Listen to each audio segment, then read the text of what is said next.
ഗുണം ചെയ്തു മക്കളവർക്ക് ജീവിതകാലമിൽ പ്രാർത്ഥിക്കലുണ്ടായില്ല മൗത്തിന് ശേഷമിൽ. എന്നാൽ അവർ വെറുപ്പിച്ചതായി എഴുതപ്പെടും.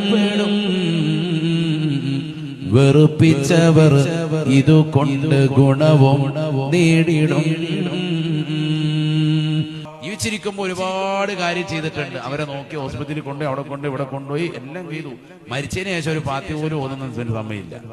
അവർക്കൊണ്ടൊരു സദക്കയും കൊടുക്കുന്നില്ല എങ്കിൽ ഇവനായിരിക്കും വാപ്പാടും ഉമ്മായുടെയും പൊരുത്തക്കേട് കിട്ടിയവൻ. വെറുപ്പിച്ചവനായിട്ട് മാറും ജീവിച്ചിരിക്കുമ്പോ എന്ത് ചെയ്തിട്ട് കാര്യം. എന്നാൽ ജീവിച്ചിരിക്കുമ്പോൾ ഒരുപാടൊന്നും ചെയ്യാൻ പറ്റിയൊന്നുമില്ല. അവനിവിടെ ഒന്നുമില്ല, ഗൾഫിലായിരുന്നു. മറ്റൊരാളുടെ അടുത്താണ് ഉണ്ടായിരുന്നത്. വേറെ ആളാണ് ഉമ്മയെ നോക്കിയത്, വാപ്പയെ നോക്കിയത്. നാട്ടിൽ വന്നപ്പോൾ വാപ്പായും ഉമ്മയും മരിച്ചതിന് ശേഷം വരുമ്പോൾ നാട്ടിൽ സെറ്റിലായി. ഉദാഹരണം പറയാം, വലിയ രീതിയിൽ നോക്കാനൊന്നും പറ്റിയിട്ടില്ല.